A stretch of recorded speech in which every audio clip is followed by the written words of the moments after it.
Hey, Derek. Good to see you here. Good to see you too, Sandie. How you doing? I'm doing okay. This is absolutely an unprecedented way of starting Priceless, isn't it? I know. Virtual Priceless. What a change of pace. Yes. But what we plan to do today is take a strategic overview of what the Global Center for Women and Justice has been doing and is doing during this unprecedented time of COVID. And I'm actually really excited, Derek, because we get to invite old friends to join us, some who have moved away from Orange County. And we get to meet new friends because we're going to be in a virtual environment, and that's exciting. Yeah, so it's a silver lining of the cloud, if you will, right? So we don't get to see everyone in person, but they get to see us in person in a way. There you go. And we still get to send our message out, and we get to keep everyone up to date what we're up to and how we're doing what we're doing. Yeah. So let's dig into what's going on in anti-human trafficking efforts. And I know you've been digging into the stats, local, national, and global. So give us an overview. Okay, well, the global stuff really hasn't changed that much, Sandie. It's basically the same as we've been hearing about for the last few years, about 40 million victims of trafficking around the world. Maybe 72 million kids who are in hazardous work conditions. By kids, I mean anywhere from 4 to 18, 17 to 18 years of age, who are doing like mining, working with coal, working with their hands in like dangerous, conditions, working in, horrible like chemical type of plants, or even in like Lake Volta, where they were going the fishing nets and they got to go underwater, untangle those things. They get caught and then drown. Just horrific conditions, right? And then we're looking at how much are they making? About $150 billion a year, according to the International Labor Organization still. So those numbers really haven't changed much in the past few years as far as estimates go. And again, from a global perspective, the world is still looking at more labor trafficking than sex trafficking. And here in the U.S., though, we have more labor trafficking, but we identify more sex trafficking because it's frankly easier to identify. And we were just in an Orange County task force meeting recently, and our numbers, even under COVID, where we don't have the same access, but our numbers of victims have remained steady with last year. And if we had open access, the numbers would be going up. That's the general consensus. Yeah, and it's crazy because the only difference is it's not law enforcement providing those victims. It's other groups that are providing the reports on victims and our tips. And that's a good conversation to have, because it really points out how important it is to have other people in frontline service provider roles in hospitals, in social services, even in hospitality transportation, to be able to identify and not depend just on law enforcement. And that's where the Global Center for Women and Justice has really shined. In fact, how many frontline service providers do you think we've served in the way of training in the last year since we saw all our friends at Priceless last year? Well, I'd say that, Ensure Justice, we got it just before the whole COVID lockdown thing came down. We had about 425 frontline providers and educators and students attend. And that was the last big event we had here at Vanguard. Yes. And since then, we've done Zoom trainings, and all of the content from Ensure Justice is online. So people are able to still get that first responder training. So what about what's happening in the state of California? Well, we, as you know, we've always been about top 3 as far as the reports from the National Trafficking Hotline, as far as the people thinking they're seeing trafficking. And that isn't really an indicator of actual trafficking, but it shows that our outreach and our awareness training is really paying off, because people are out there looking and aware about trafficking and willing to pick up a phone and call, which is a huge first step. Because you see something, you say something, right? Exactly. And that's what we want people to do. We want them to activate them. We want to have that positive impact. And I think one of the biggest needs right now is for people to understand the role that going online at schools and in so much of our community for our kids, what the impact for that is and how we can be proactive in addressing that. So I was talking to a friend at the National Center for Missing and Exploited Children just last week, and I learned that the cyber tip line reports are 90% higher this year than they were at the same time last year. 90%, Derek. Yeah, that's not really a surprise because think about it. Everyone's at home. Everyone has to do school from home. So a lot more kids at home having access to the computer and having to have access to the computer because they have to do their schoolwork. And of course, what are they going to do? They're going to spend more time on the internet. They're bored. They got to get out there and meet with their friends and connect through all the different social media that's out there. And what else where are the predators going to be? Using those same social media outlets to try to lure them in and exploit them.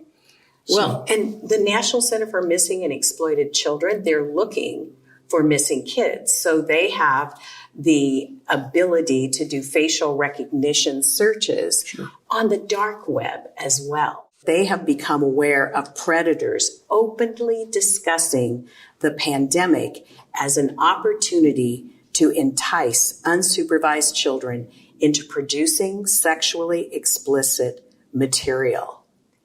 So what are we supposed to do? And I was really proud of our students here at Vanguard University because they immediately started working on pivoting our Live to Free club that does outreach in the high schools and has done amazing peer-to-peer, youth-led, youth-empowered prevention. They pivoted and produced an online cyber safety peer-to-peer training. And we're going to make that accessible to everybody. But the bottom line is parents need to be proactive. And we can't assume because our kids say they're just doing their homework that someone else from the outside isn't taking advantage of them being online. And you were talking a little bit about that education and the fact that we are in the local high schools with our Live to Free students doing a peer-to-peer model where they're actually in the high schools with students, talking to them about anti-exploitation, anti-human trafficking, bringing speakers into the classroom and sharing. Of course, it was shut down because of the pandemic, but we're carrying it on, even if it's in a virtual type of environment, and have some leadership with our adjuncts here and really showing some positive progress. But that also reminded me that I owe you congratulations. 10 years, Global Center for Women Justice Director. Wow. 10 years. Thank you, Derek. That's really kind. Actually, being the director of the Global Center for Women and Justice is the best job in the world. I am constantly working with students and preparing them to go out and be on the front line. We have, over the last 10 years, produced alums who are now federal agents, probation officers, child welfare, educators, nurses, you name it, and they are on the front line leading the anti-human trafficking work. So I love that about my job. I also love being a clearinghouse in our community for trusted, reliable information on human trafficking. I went through, during the pandemic, I get emails and phone calls and texts and social media hits almost daily asking about this or that. That's very sensational. But what they know about the Global Center is that we have been here, we're established, we do the research, we follow our mantra of study the issues, be a voice, and make a difference. And if you haven't studied something, you can fall into some really poor practices that do more harm than good. We really want to look at something, dive deep, and really find the root of the issue, if there is any root to be found to begin with. And then we're quick about announcing to people how to take that perspective and, take it with a grain of salt, or if it really is an issue, how to get the right perspective on the issue. Well, and I used to have this attitude of I'm going to be really faithful and careful and do my homework. And I'm not responsible for policing other people and how they might tell the story. And you and I used to make jokes about Taken, the movie that had all this violence and all these things in it that weren't you got to real. know, I love it a little bit though, right? Yeah, I know. My police part of me kind of loves it, going out there taking care of business stuff.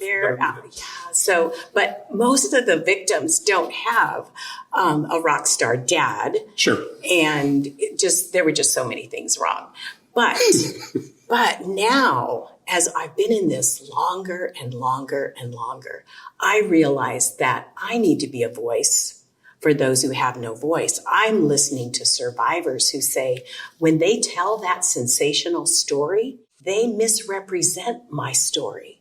And now they're looking for something sensational and they don't even see what's right in front of them. So it's super important now that we have media guidelines, that we teach people what is best practice. And that is something that the Global Center really toes the line on. Right. And, you mentioned guidelines and having something, people can really, like almost like a procedure or policy, people really can hang on and a framework to work from. I know you and I have been working from the framework for a long time. We've known each other almost more than 16 years. But I think sometimes we miss sharing that with everybody out there. And I was hoping we'd take this opportunity just to share very quickly, like 5,000 foot view, if you will, like what our theory of change is here at the Global Center for Women's Justice and why we do what we do. So, and the assumptions we have, the challenge we think we're approaching, how we're approaching it and what we're hoping to gain out of it. And I know we talk about the things we do and we're more practical about it as far as like day-to-day things like going to a school and providing peer-to-peer education. But how does that fit into our bigger picture? You think we can do that a little bit with the folks today? And I love looking at a theory of change because you start with where you see the problem and you end up with impact. We developed REACH, and our model is REACH, REACH, and we're going global. So the R is research. What kind of research do we do? We do a bunch of research. We actually are responsible for 3 task forces. And thanks to you, we've been involved with looking at how they do what they do. We give them feedback on it so they can do better practices, promising practices, and do better collaborations, work better together to improve how they do prevention, investigations, and how they can work to be better victim advocates for their survivors. And we empower our students to do research. We participate with other researchers across the nation and internationally. We've worked with the United Nations. We've taken our students on study abroad to Romania, to Greece, to Argentina. And when we can't take our students, we just go ourselves. And so we put the G in global. The E is education. And that is the rock solid foundation at Vanguard University, education. And so everything is framed. We teach classes. We provide training with CEUs.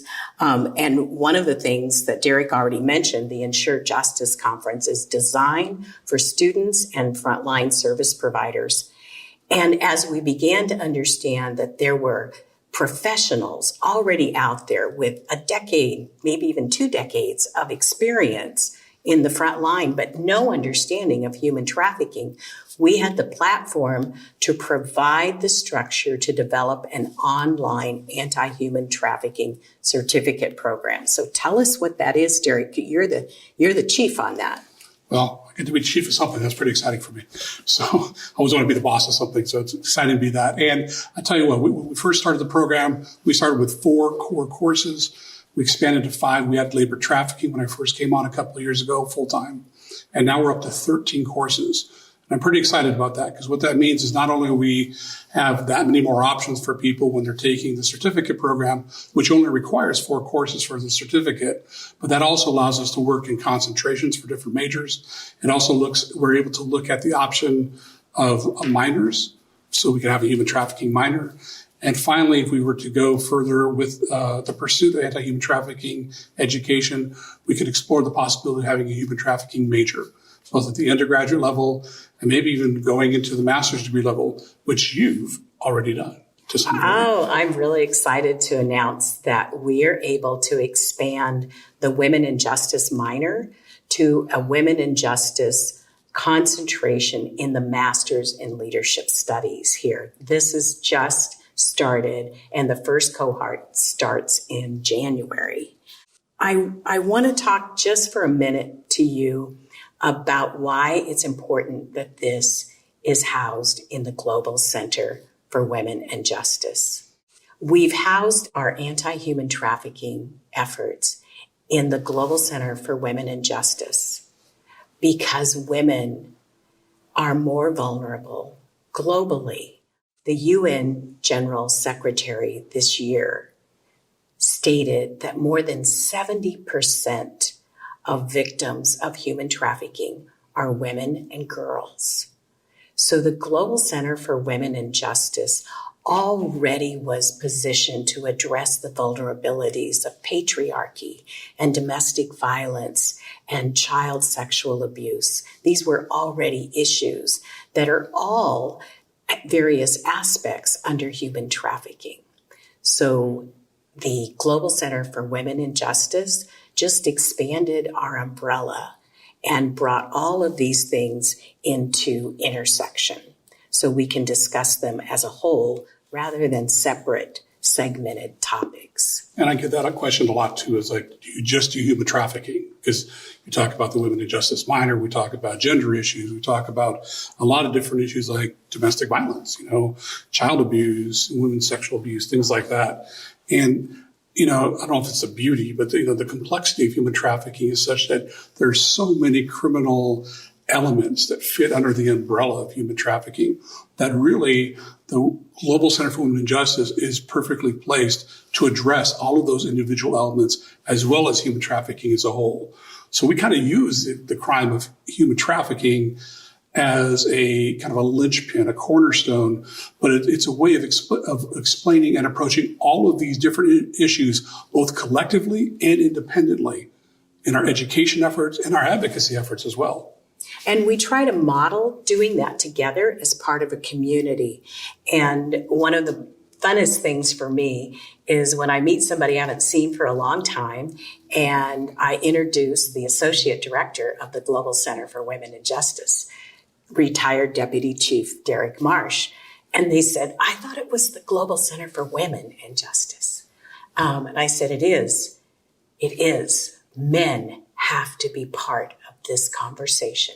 Men have to speak to other men about demand, about issues that happen behind closed doors.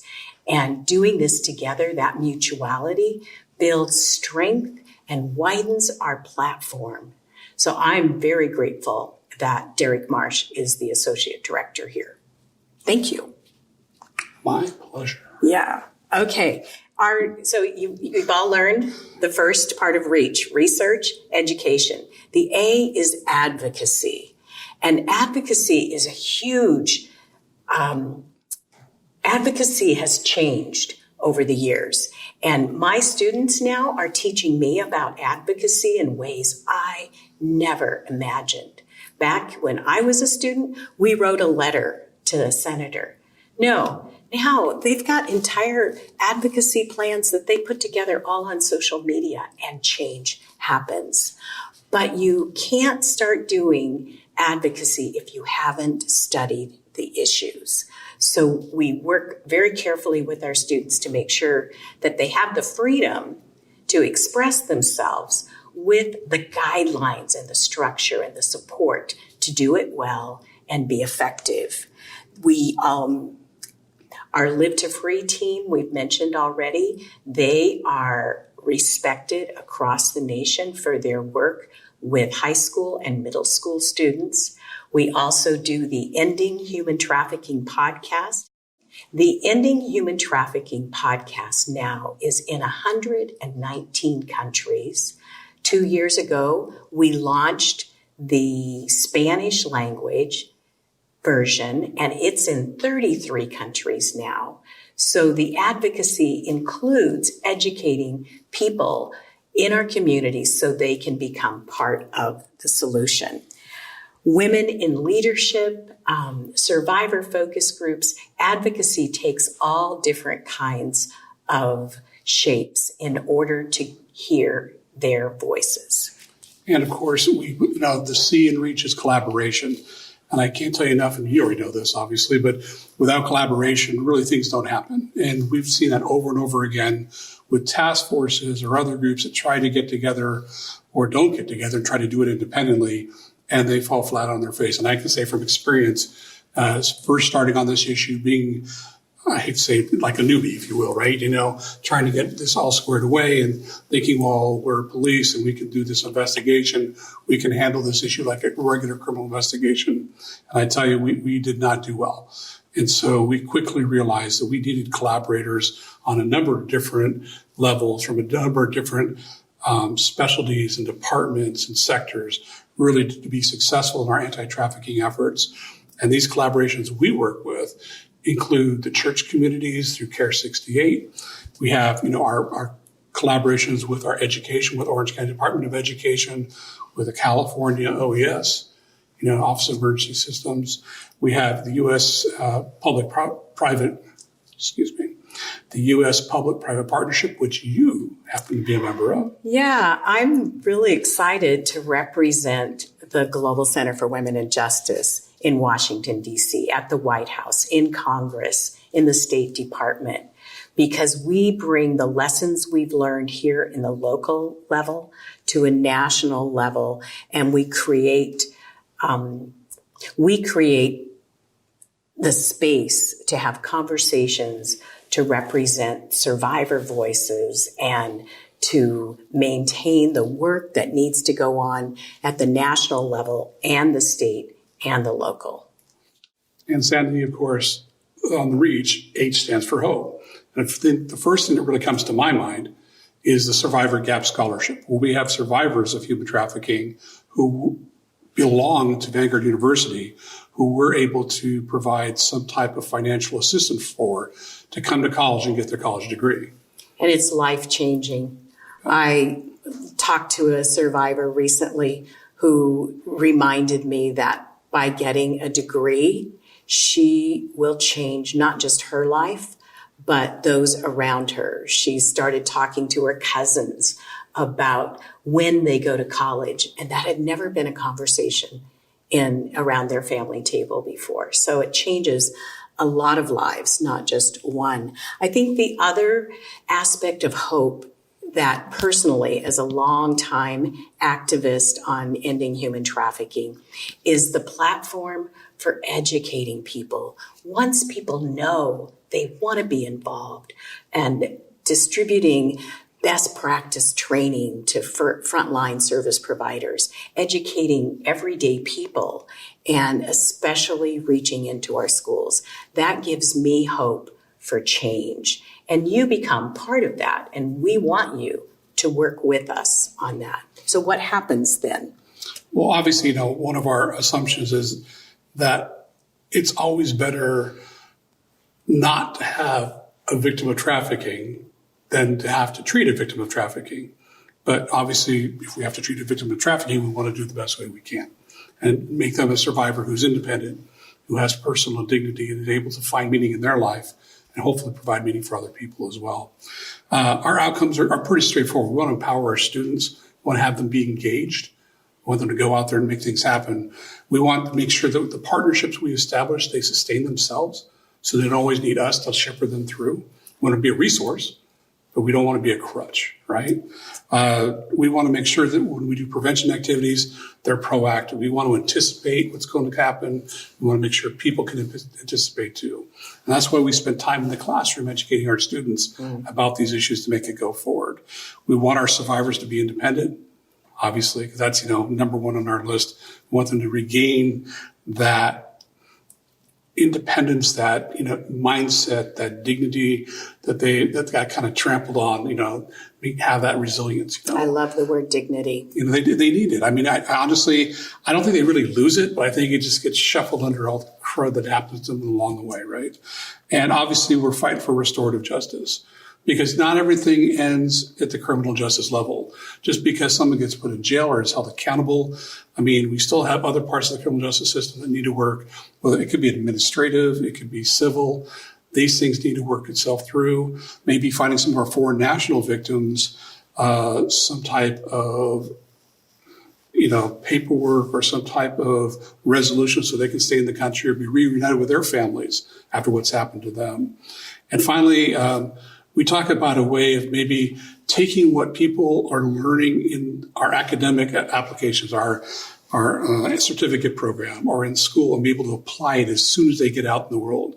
Because in my world, for law enforcement, if you can't take what you learn and walk out the door and apply it in the field, I feel like the training was kind of a failure. I mean, it's nice to have some intellectual, PhD kind of thoughts thrown in there, and that's all cool.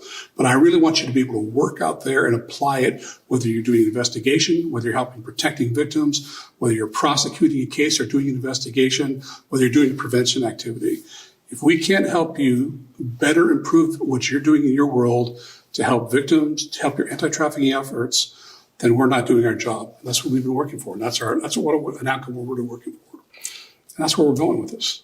So to do that, you would think that we have this huge staff, but we're really pretty small. We leverage the energy and passion of our students. So we have 5 interns that work with us every year, and they stay with us for the entire year. We have a coordinator, and we have the associate director and the director, and that's it. So those partnerships are critical. You're part of being a partner with the Global Center for Women and Justice. And as we move into the coming year, in the uncertainty of a pandemic, we're facing challenges to what priceless represents. We have a tagline for priceless. Those of you who've been with me for many years, you remember we talk about freedom and justice and dignity. Freedom and justice and dignity.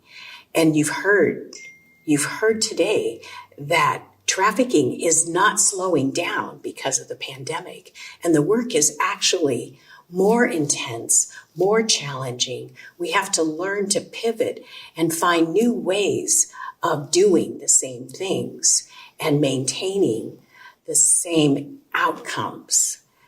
And frankly, the challenges at universities is astounding and even, I could say, overwhelming, Derek, when I think of the impact on our budget and what we have to raise this year just to stay where we were last year. And that's why we are here pivoting to an online virtual priceless and asking you to partner with us. Again, we're asking you to partner with us again. And if it's your first time, we want you to know that when you give to the Global Center for Women and Justice, it's not to support a lot of people. It is to be a voice and make a difference right where we are, and as far away as Africa, Southeast Asia, or as close to home as the kids in your family. Grandparents and parents, we want to resource you to protect your children. And Derek, you've got kids at home. I do. They're getting older, but they're still at home, it turns out. And that's the way of things these days. But also when you're talking about our resourcing for people around the world, really, but we're also talking about our resourcing for frontline providers, because these same people we're resourcing across the globe are really going out and impacting victims and doing investigations around the world as well. We're talking South America, where we just in Misiones, Argentina. I'm mispronouncing that. I apologize to everybody who speaks Spanish, trust me. But, out there talking to law enforcement out there, talking about best practices for them as far as doing investigations and finding, new cases and looking for kids who might be missing and interventions on those levels. We're talking to people in Greece, in Romania, in Italy, everywhere. I was working with folks in East Africa, Rwanda. I got a call from Kenya Thursday. See, that's crazy. And That's crazy somebody, good, not crazy bad. Yeah, somebody who is just waking up to this sleeping giant said, 2 of our girls were trafficked across the border. What do I do? Send me resources.